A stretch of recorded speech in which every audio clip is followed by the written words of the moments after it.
Now, if you are a male singer, but you find it hard to sing high notes with power or energy, or with a full tone, but instead you're breaking into falsetto, then this video is just for you. And at the end of this video, if you take the instructions I'm going to give to you in this video and apply them in a matter of weeks, you're going to find yourself not just singing the high notes with power, but with ease. So first off, let's take a look at the average range of a tenor singer, and I'll show you where you're having a problem with. So C3 is the lowest average for a tenor singer. Okay, so I'm sure you're not having a problem with this at the moment. And then C5.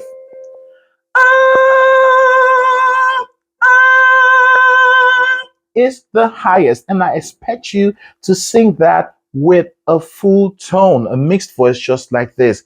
But if you're not, then you have to work on your voice, and I'll show you exactly how. That's why I'm making this video, okay, to solve that problem. So if you're not singing that note with ease, maybe you're pushing too much to reach the note, or maybe you're singing it with a very light, airy voice, otherwise known as falsetto, then you are not yet singing with the proper technique. I used to have the same challenge. In fact, I used to be terrible in singing. I barely had an octave range. Okay, but with the same technique, the same things I'm going to show you in this video, I not only met my goals, but surpassed them. Yes, I amazed myself. Now I'm going to show you an example staying around this highest note of tenors, but I'm going to sing it with mixed voice. You can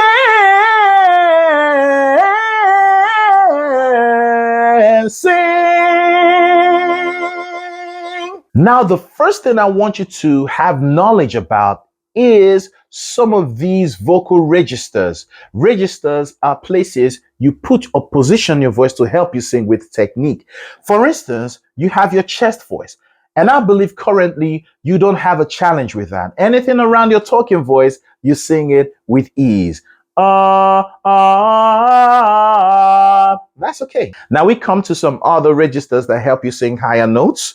Okay, like head voice.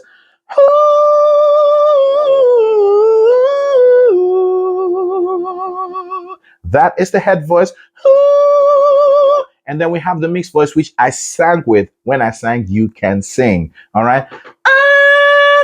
And then we have another one, which is falsetto. It is a very light and airy voice. It's almost like 50% air and 50% sound coming out of your lungs. It is an amazing voice to sing with if you add it as sprinkles when you're singing as a solo singer or as a backup singer.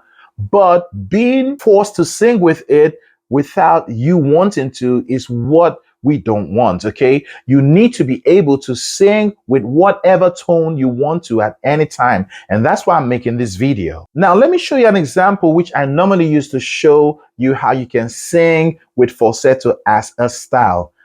I love you. Okay. I love is chest voice. I love, and I broke into falsetto. We call this style disconnect. Don't banish the falsetto, okay? It's a good voice to sing with, but it has to be by choice. So currently, you are pushing too much to reach the high notes. You are trying to sing those high notes in the same way you are singing the low notes, which is your chest voice. That is not technique at all. And this is where you need to understand how your voice works. You first need to understand your voice, and you have solved half of the problem. Okay, so what causes the sound when you sing or talk is air that comes out of your lungs and smashes against, should I say smashes, or goes through your vocal cords, which are two, or vocal folds, okay, same thing, which are two ligaments like this. And when it goes through, it causes them to hit against each other. And we know that sound is produced by vibration. Two objects going like this. Just like I clap right now, you heard the sound, right? And it's softer or louder depending on the force I apply. Now, what happens in your vocal cords when the air comes through and you sing, it causes the vocal cords to, slam against each other or hit against each other, and that produces the sound. And in fact, you hear the sound when you hit your lowest notes with the vocal fry like this. What you're hearing is each vibration, and that tells you one law of sound is the higher the frequency, the faster the vibration. So when I begin to go higher, you're going to stop hearing the vibration, and it's going to sound like one smooth note.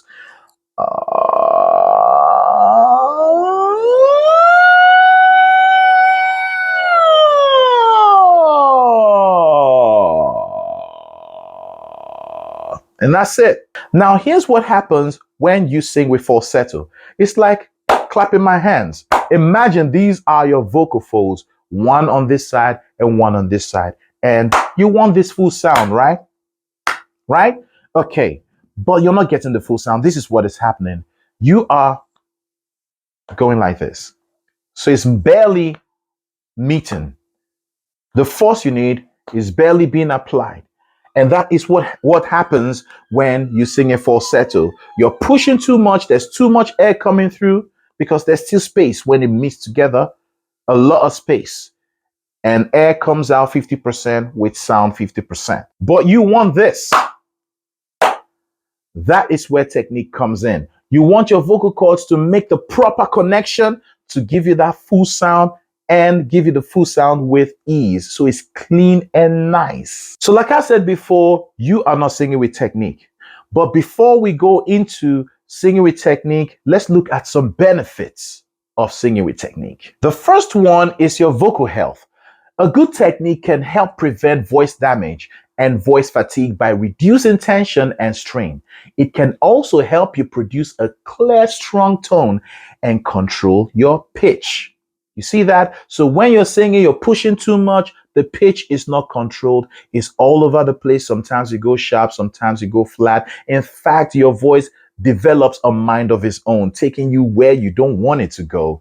But when you sing with technique, you have control of your voice. You can do whatever you want to with your voice. You can even crescendo. You can sing with dynamics, how you want to, when you want to. That should be the goal of every singer. Now let's look at the physical health of it, the physical benefit of it. Singing can strengthen your diaphragm, back, oblique, and rectus abdominal muscles. It can also improve your posture and body awareness. And that's massive. That's huge. How about sleep? Singing can increase your lung capacity, which can help you sleep more deeply and restfully. And then mental health. Singing can help improve your memory and social connectedness. The Alzheimer's Society, in fact, has a program called Singing for the Brain. This helps people with dementia and Alzheimer. It's amazing, isn't it? How about facial workout? I say this most of the times when I teach. Singing is a natural facial workout that uses many different muscle groups. So remember, I say most of the times when you're singing vowels, your mouth should take the shape of the vowel. Smile when you're doing the E's, the I's. You can smile all the way through because it helps your mouth open, drops your jaw, okay? So you go O, E, Ah, A, and so on and so forth. So you're constantly using different muscle groups, working them out, and this is quite healthy. How about circulation? Singing with proper technique can stimulate circulation. Having looked at the benefits of singing with technique, how do you get to sing with technique? I normally say just by you knowing what the vocal cords should do when you're singing high range doesn't mean you can make it do that right now. I mean, you can make your hand go up and come down, but there are some things you'd need exercises to help you get to and make them do what you want them to do.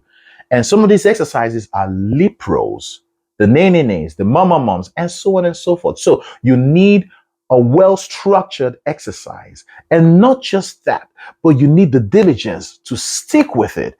I'm telling you, I used to have the same challenge. I said it before, but my passion to get out of those challenges led me to start diligently using these techniques, using these exercises. In fact, I was so passionate that sometimes I did it every day. So if you, I'm not asking you to do it every day, but when you have the exercise, which I have a lot of them. Now, I'm not asking you to do it the same way I did like every day back then, because I was so excited with the results I was seeing.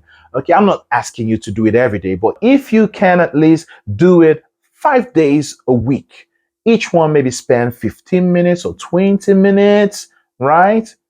You'd in 2 weeks start feeling the difference. So these exercises are everywhere. All right. But I have some I'm going to send to you. In fact, I'm going to put one at the end of this video. You can click it and start working on your voice. Okay. And not just that, take measurements as well. Some of them are numbered because it's not everybody that understand keys like C5, D5, F sharp 3. Okay, so some of them I use numbers, and you take note of where you stopped. So the next day you can continue and try to surpass it. Let's say today you got to like 5. Next day you try to reach 6. And the next day 7, and so on and so forth. Now that's it from me. If you are a lady and you're having the same kind of challenge or a similar kind of challenge, just send me a message at info@thevocallexicon.co.uk, or even drop it in the comment section and I'll do a video for ladies facing the same kind of challenge. Don't forget to subscribe if this is your first time, or maybe you've been coming and watching but leaving without subscribing. This is the time to subscribe. Please subscribe and smash that like button, and also share this video, okay? I'll see you next time. Bye.